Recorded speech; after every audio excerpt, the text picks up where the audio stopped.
Nick Chaus, everybody. Tell us a little bit about how you joined WAT and how you found out about it. It's actually a funny story. My wife actually introduced it to me. I guess I wasn't really familiar with the whole coaching or like the mentoring type thing. That just wasn't something introduced to me. I didn't really know anything about it. But my wife is really into it, and I was happy for her. And like, I kind of knew that she did all that stuff, but it was kind of like her thing, I guess. And then she's in the real estate world, so she knew who Jimmy was, and she's done a few deals with people who were in uh, group one and group two. Um, and she was intrigued, and she actually reached out and wanted to join without knowing that it was, just a male group. um, so yeah, she was kind of bummed, but she threw it at me and was like, "Hey, since I can't do this, I think you really should. I can see how it could help, in all these different aspects." And it was right before the B1 event, probably, I guess it'd be 4 years ago now. Um, she got a ticket for that somehow. So we watched that online, and I was intrigued. I joined the tribe after, and then when a group opened up, I joined the group and have not regretted it for 1 second. Awesome. Yeah. So I guess within that, like, what does WAT mean to you? Like, what has it done for you? Oh man, what hasn't it done? Honestly, it's just the whole cultural thing. Um, Being around so many people that are like-minded to you. They have the same goals for the most part, the same morals. Everyone wants to get better.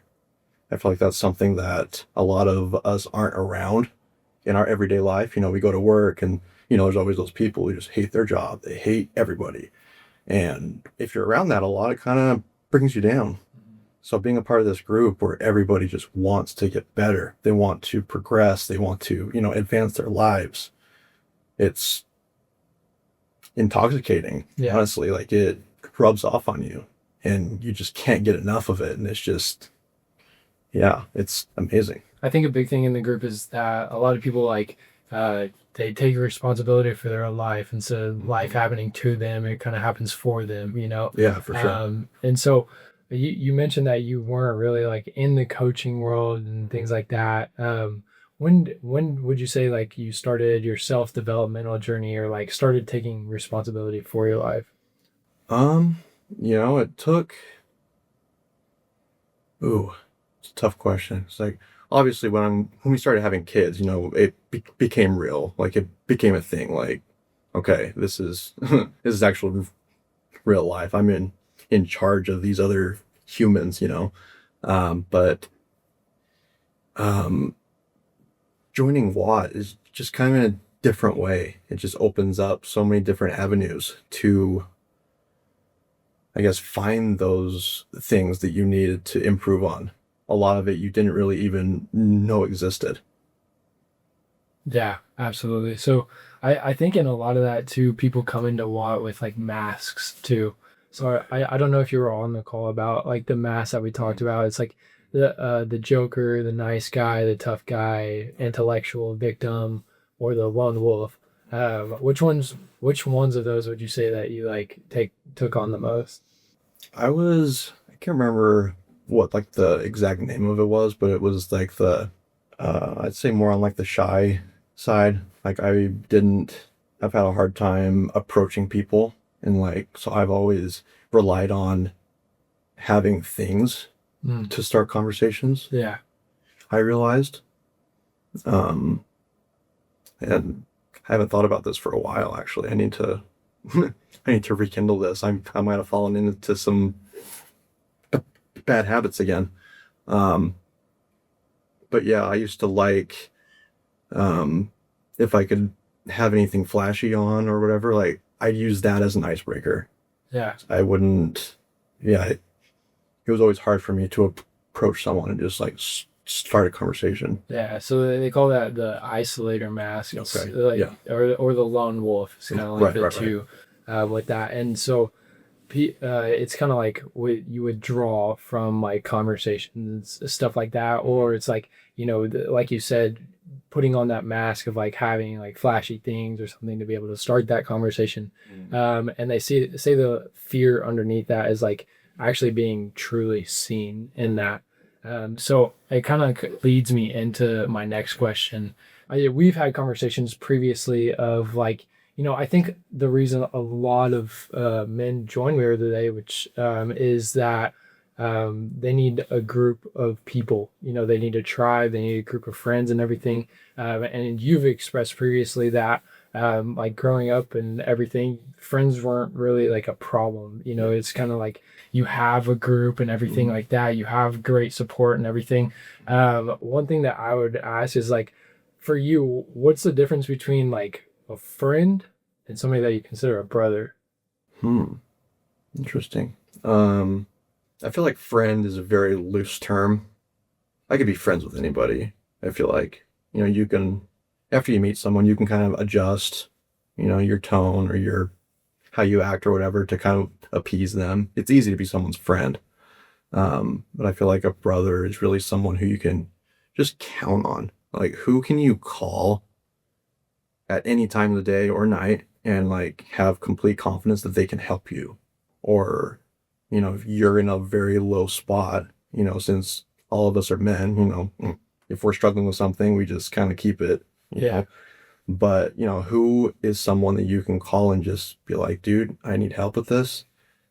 I I don't know what to do, whatever. Like someone who can give you advice and like drop what they're doing and come over and help you. I feel like that's a brother. Yeah, I think that Pod does a very good job of facilitating like the things that you need to go through to kind of get to that stage as Yeah, for well. sure. And so when we talk about that too, it's like not only like what is a friend versus a brother, but also like how does a friend become a brother? It's like, and I think some of the things that like we do in the Luduses and stuff, like is being vulnerable with each other, being doing things that are physically active with each other, doing hard things together. I've heard the definition of a friend is like somebody that you choose to advance with and get better with. And so, I mean, obviously, like friends going to brothers on that standpoint, whichever you would like to use. But what are some things that I guess you've seen that have like progress people from being like your friends into your brothers? Like, what's the process behind that? Something I've seen, especially within the group, just the experiences that you have with them. It's hard to go through the Misogi challenge and then not say to Yeah. the person to your left, like, I got you, bro. You know what I Yeah. mean? Yeah. It's a different, yeah, I don't know. It's hard to explain. It's just a di- different feeling. Yeah. It's like a love, like, I don't know, like a friend, like, yeah, you'll help them out if they need help. Like, I'll come help you move or whatever. But like a brother's like, you're already there and you know that they're moving. Yeah. So you're already there to help before they can even ask Yeah. type of feeling. I Mm. don't know. It's hard to explain, Yeah. but Absolutely. I think that friends tend to like not give their full selves either too oh, versus yeah, like a yeah. brother. Hmm. It's like I mean coming from like Missouri, and then moving out here, like obviously my biggest friend base is like in Missouri. And then like being able to add, the guys of Watt now and everything has been absolutely awesome. But like back home, we know everything about each other, right? Yeah. Like those guys, I like every single like full circle of emotions, the good, the bad, the ugly. Mhm. And so, I mean, I think that's super important when we're like trying to share and things like that, is not keeping in emotions and stuff. What emotion would you say that you like kind of struggle with in your relationships to like open up about the most? Like what side of you? Hmm. Every time we do an exercise, I figure out something else that I'm not very good at. But what's one that has been the most tough? I feel like just being vulnerable about myself, like a lot of feelings that I've had about myself that have been bottled up for so long, that have kept me back from so many different things. It's been really hard to like, express that to other people. I mean, we'll just go further into that. So, I mean, we like talking about your emotion, like like what you hold back from other people. I mean, we talked about in like our Misogi challenge, the story that we kept telling ourselves and Right, that. right. So, I mean, you could just go further into that as well. Okay. Yeah.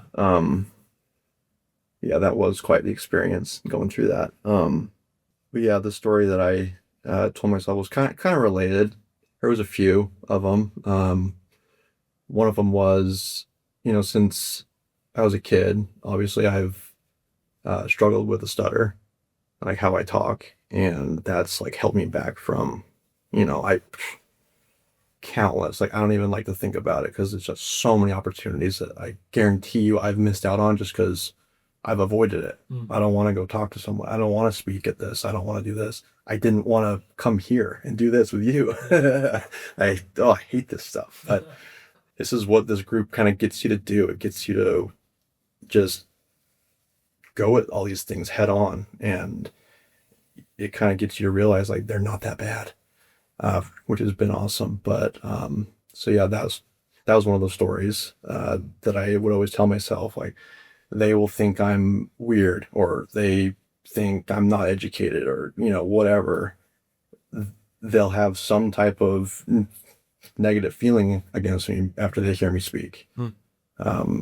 So that was one of the stories, and then the other one was there's a lot of tough things in our life. We just had our fourth kid, and finances with kids, it's stressful. We're doing fine, but the progression is hard. It really holds you back. So all the goals you set for yourself, they're just so hard to achieve, Hmm. and it really takes a toll. And you can't have the same lifestyle when you're trying to achieve something. And we've had to make a lot of adjustments, and that's kind of taken a toll. But in this time, I've kind of realized that I've gotten in a habit of just going into my comfort zones, all the things that I'm good at. Like I feel like I'm a great friend. I feel like I'm a great son. I go up to my mom's house and I help her with everything. Like I cut her lawn, I snowblow her driveway, do all those things still for her, and I get pleasure out of that. I love helping people. But this group's kind of taught you that you can't help. You can help other people, but without helping yourself first, if you're not grounded, like everything else is, it's not as important.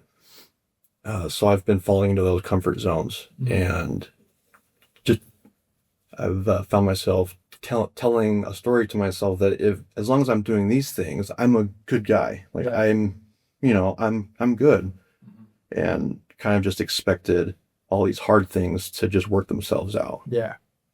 which was kind of eye-opening. That kind of hit me hard. What do you think was there a certain point throughout the Misogi challenge that you like it kind of like broke? It was purely physical for me, the whole challenge. It was at the very end when we had to hold the bag over our heads, That was deep. and we just keep doing it and keep Yeah. doing it. I just like just like found myself like just started crying. Yeah. What the like Mhm. I don't know, like out of nowhere. I didn't feel like I was going to or anything, but it just started freaking it was the weirdest thing. And then it just hit me and like you need to do it. Mhm. Like this is gonna this is harder than that. And you're doing it. Yeah. And it like gave me extra strength, and like the bag went from like down on my shoulder, like it made me just want to like scream and put like straighten my arms out I over my head swear it was again. like Like it two was minutes, crazy. dude. I Like, know it's it was crazy. so, yeah, it was rough, but for a split second there, like it wasn't hard. It was like I found out, like it became clear that a lot of it is just mindset thing. It was what Mo was saying while we were doing that. It was like is your willpower stronger than the story that you're telling yourself? Mhm. And like just that and unpacking everything that he was saying throughout Yeah. that, it was like you're not dropping that bag. Yeah. Like It might have been while he was saying that. It was yeah, just like hit me so absolutely. hard. There was Yeah. a couple. I can't remember our drill sergeant's name. I'm gonna call him Major Payne, but Goose, right? Goose. Yes, Goose, that's yeah. right. Okay. Major Payne. Yeah.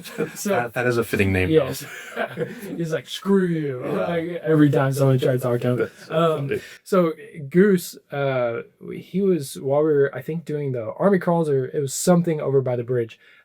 He said something that hit me just really really hard, and he said, "You your inaction is failing other people down the line." Like so what you're directly doing on a day to day is like you other people are failing because of you. And I was like, oh my goodness. Like, yeah, so tears there, like the whole day I was crying. But so that dude, the other one that hit me insanely hard was the member of SEAL Team 6 that came.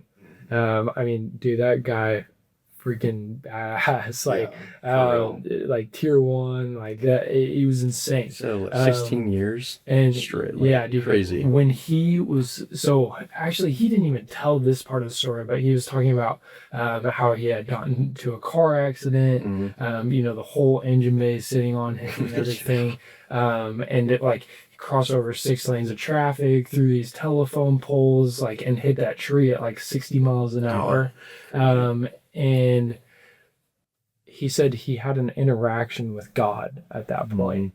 And God said, "How much of it do you want?" And he said, "Give me all of it." Yeah. And it's him and his like 3 kids in there.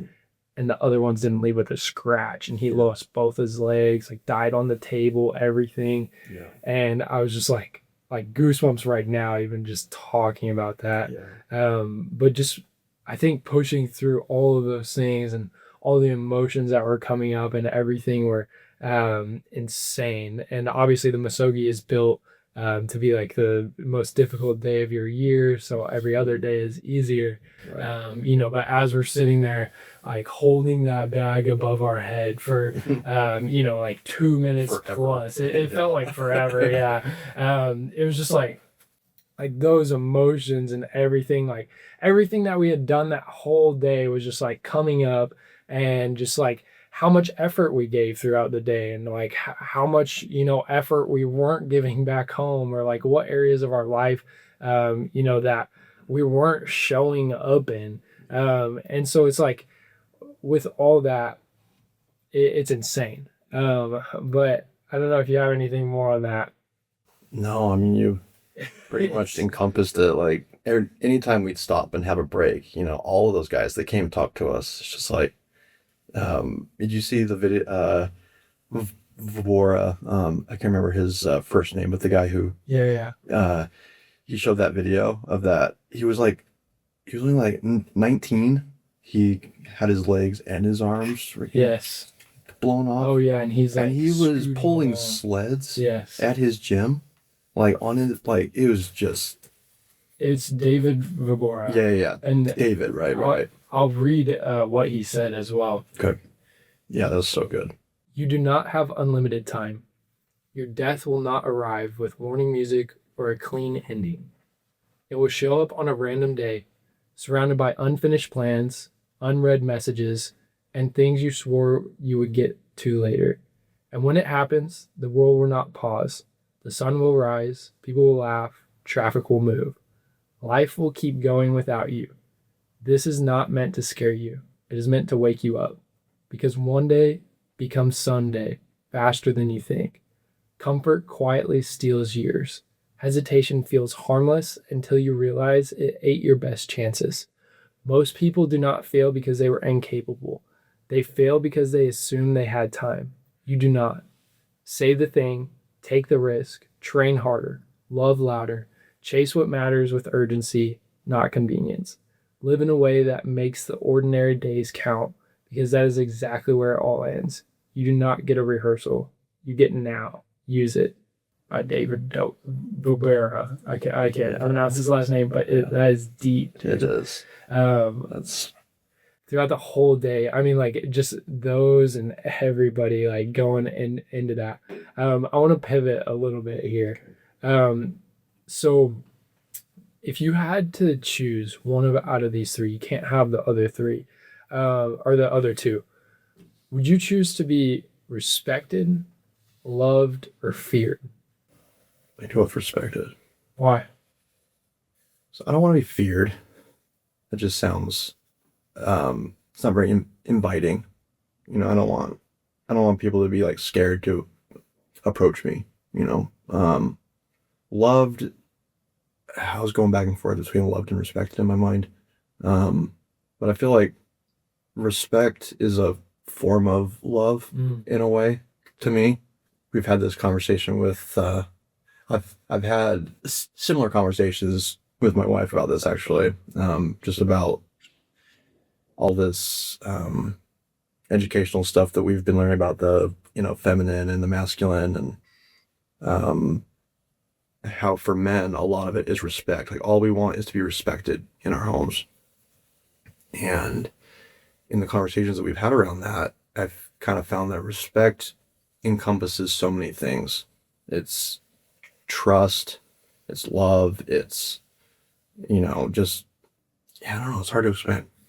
I'd go with respected though. I think a lot of men would. Yeah. I think like as a leader, I feel like it almost feels ingenuine to just be loved Yeah. in a sense. Right. Whereas like respect you can see on a day to day versus love, it's like, well, I mean, we could talk about like God's love that He gives to us. Like this is supposed to be something that's like unconditional. Right. But sometimes we don't run to that, right? Right. But I mean, I think on a day to day, it's like, when we feel respected, we see the actions that are taken for that. So it's super interesting. You talked about your wife a little bit there. What do you think your wife would say your biggest blind spot is right now? Self-esteem, self-confidence, just believing that I can do anything. Where do you think that it shows up in your like current relationships right now? Like in my relationships, Or your life? Just, um, in my life, I'd say, apparently I have a habit of, straying away from, these hard things, like I've mentioned. A lot of it's because I'm super competitive and I just naturally hate to do things I'm not good at, Mm. because the only thing worse than in not being able to do something is trying it and failing, right? It's kind of how I look at it. And so that's kind of been a topic of our conversations fairly often. So yeah, that's something that we're kind of working on, especially as far as being a dad and going through a career change right now, um, which is all super stressful because I've said how I like to be, in my comfort zones. And having, four little kids, you're never in a comfort zone. Going through like a big career change that has, a lot of financial implication on your life, on your family's life. Um, it's heavy stuff. And so not having, like, a strong self-confidence, um, mindset Mm. is not helpful in Yeah. those situations. Now you talked about being a dad. It's do you have two or three boys? 3 now. Three now. Yeah. So the last one that Yeah. just came is another boy. Mhm. So three boys, one girl. Yep. Do you think it's kind of a deep question, but do you think if your sons copied your life exactly, do you think you'd be proud? No, because I feel like it's a common thing. As a dad, you always want your kids to always surpass you in every way. Um, and everything that I struggle with, just having the thought that my boys could experience that just is tough. Um, I would want them to be better in a lot of ways than me. What do you think of the lasting like principle that you would want them to be better and would be? Just in loving themselves, being happy with the card that they're dealt, not always running with an excuse as to why you couldn't accomplish this or that, or why something didn't happen. I feel like the lack of love for myself has held me back in so many different ways, and it kind of makes me sick to think about, honestly. Um, so if anything, I would want them to really know that they're they've been blessed with so much, and if they only knew, right? But all of them are healthy. They, there's nothing wrong with them at all, and if they could understand, how lucky they are at a young age, I feel like their life would be immensely improved. I think you're an amazing dad. I think I look up to you and that, and just meeting your boys and uh, like seeing I mean, just the smile on their face of being with you. I think you've done an amazing job. No, thanks, dude. How do you think you could show them how to love themselves?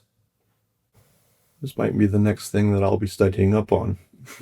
Every time I talk to everybody in the group, I learn something that takes me home, and I have to start researching. And yeah, this will be one for sure. Yeah, my mind's just racing. I've been doing a lot of research. I'm not planning on having kids anytime soon, obviously. Sure. But future pacing. Yeah, for right? sure. What actually lasts in our, like our kids? Like what determines how they turn out to be? And there's been studies done. I can't quote them off the top of my head, but I've just been reading up on them. That kids learn by what they see way more than what they're told. And so I think the answer to that question could be that you need to love yourself more. There you go. Yeah, That's how you teach it. that makes sense. Like I said, I believe that your kids look up to you tremendously. Like, dude, they are so happy to be with you and be around you. And maybe sometimes it's screaming and, whatever. But they're boys. They're rambunctious. Yeah, for sure. They're awesome. And that's what I would have for you if I had anything. Yeah, that reminds me of it was the B1, the first B1 conference I went to after I had joined. It was the one with where Ed Milet came, and a bunch of heavy hitters came. It was amazing. I miss that one, dude. Oh, you did? Missouri. I wish I would have been there. Go watch the recordings. I need to. I do often. Everyone that spoke was just like, "Oh my gosh, that was the best ever. No, that was the best ever. No, that was the best ever." But I think he went first. Keaton Hoskins, the muscle. Yeah. He talked about his kids a lot, and his actions, and how his kids have learned from how he acts and how he responds to things, especially. When life gets hard, how do you respond to it? And that was a huge thing for him. Always remember that. But he said a story that he thought one day to just go up to his daughter and ask her if her dad is like an angry guy. Is he mad? Is he just an angry guy? And at the time that he asked, she said, "Yeah." Just like a nonchalant, just yeah. And I don't remember how old, but he had to have been young, 3 or 4. Yeah. But like, how awful, how awful of a feeling is that? Yeah. Like to have your kid think that you're just an angry person. You're not, anything else. And having them think that that's, perfectly normal. Mm. That hit me super hard. And I always remember that. And I have asked my kids that, and luckily they haven't, because I honestly didn't know what they were going to say. And I feel like that's scary in itself. Sure. Like, I need to, I don't know. I feel like I get mad at them a lot. And maybe it's questions outside of that too. Yeah. Like with the kids are always tell the truth. Yeah, Right? dude. They Yeah, can't to not tell anyone. the truth. Yeah. And so like we could use those mirrors so much more than we do. Like I think our significant other is a huge mirror for us, but I think kids could also be an amazing mirror of like, these hard questions that we're asking ourselves, like, yeah, like what if you did just ask your kid, like, No. do you think dad loves himself? Scary to think about. But yeah, I feel like there's so many things you could throw in that category. So many. You Yeah. could get, yeah, you could get feedback on almost anything. And I think that goes into accountability, right? Mm, It's like, who do we allow in our lives to hold us to a higher standard? What if it wasn't just your kids or your spouse? We have these like accountability groups that are set up, and, mhm. I'm guilty of it too. How often do we use those? Yeah, Right? yeah. Not enough. Not enough. But it's like, For sure. we look at all these men that have been through life. Like most of the guys are married and have kids. Most of them have ran some sort of business. Most of them, faith or, fitness or, all these different things. And like a lot of them have exceeded probably where we are in certain areas. Mhm. Why don't we use them? Why don't we allow them to hold us accountable in those certain areas? Yeah. No, that's been a hard one for me too. Like we've had so many resources available to us in like every aspect of life, like you were saying. Like there's such a wide range of people in our group. Like almost anything that we're experiencing, like there's someone who has gone through it. All we've had to do is reach out. Yeah. And that's like Why do you think? still a Why do you crutch. think, men? Why do you think we avoid accountability? I think just like the feeling of failure, the feeling of like I didn't do it. Like, because then you start thinking about, well, why didn't I do it? Like, oh, and then you just start feeling sorry for yourself. Like, oh, well, because I'm a piece of crap, and blah, blah, blah, blah. And you just go down this like spiral of, self-hate. And it's hard to come out from that. And I feel like it's easier just to avoid it. Or I found myself doing that anyway. It's, don't let them know what you're actually trying to do. Because when you fail, like, which makes it like a failure from the start, if that's even a thought, Yeah. And yeah, I feel like that's a thing that I've yet to find like a guy that like is a pro at that, like positively. Yeah. I feel like that's just something that you just continue to work on. Like it's not something that could be mastered. I don't feel like. I mean, it might be, but that's just a hard one. If it's not like top of mind, if it's not being refreshed constantly by those, brothers Yeah. who are keeping you accountable, like it's hard to stray from, the straight and narrow. It's hard. Yeah. Because I think you could have a self-love spiral, Mm, but that right. self-hate spiral is also there as well. Yeah. Mhm. What do you? I know you've been to a lot of Tony Robbins conferences. Do you have anything on top of mind that he would say about something like this? And all I know is he would say it so eloquently and like he'd make you think about it in like 5 different ways just from saying one sentence. Yeah. Yeah, I'd encourage everyone to look at his stuff. Like, it doesn't matter what he's talking about, it's amazing. Absolutely. What's some? I know I could think of some, but there's none coming to the top of my mind. Yeah, I just think it's super important to have, accountability in your life, whether it's like, maybe the start is with, your close family and things, but I think we can learn so much from, other men that have been in our shoes. No, for And sure. what does winning look like to you now, or success? Just calmness, relaxation, happiness. Um, in a lot of ways, I feel like have I have succeeded. Mm. My family is everything.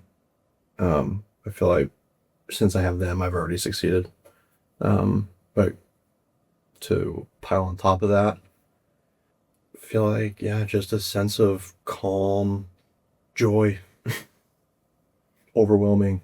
It gets simpler. Yeah, as you like. yeah. It's yeah. I'm sure That's at the easy one way to say point it. Simpler. Yeah. it was like all the flashy things or Oh, whatever, and then yeah. as life goes on, It's it's changed just a like little yeah, bit. it's just. Do you think you were like that before you got in the group, or do you think that was a realization you made afterward? Oh, in the group for sure. Really? It wasn't until no, I was all about flashy things when I joined the group. Yeah. So I grew up using that as a tool. Like I thought that was what was important. Yeah. That's how you get in those circles, And I still like the nice things. Yeah. It's fun, but it's definitely not the same amount of value. It's not a measure of success. Yeah.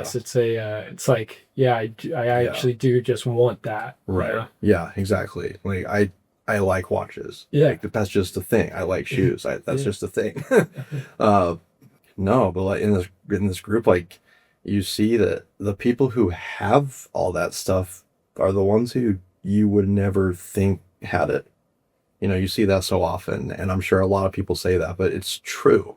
Absolutely. And it's oftentimes the ones who do, flaunt it. They're the ones who are just trying. And they're miserable. It's a mask Yeah. that they're wearing. Yeah. Like, yeah, and they have so many demons that they're fighting within themselves that they need validation from other people. Yeah. And I see that, and it's hard for me not to want to go reach out to them. But it's you can't really approach someone in that way. Yeah.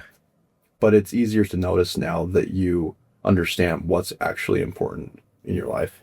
Dude, you know how? So we did the hour of silence down there. That was For some people, maybe it's like mind racing and thinking about everything, or they just hate to do it. Like it's just difficult. Yeah. Dude, I just felt so blessed that in that whole hour, there was a couple things, maybe I was thinking through or whatever, but for the majority of the hour, it was just calm, like nothing. I was like, I have no worries. Like I think that is just the biggest blessing to be able to get to, is just like have a calm life.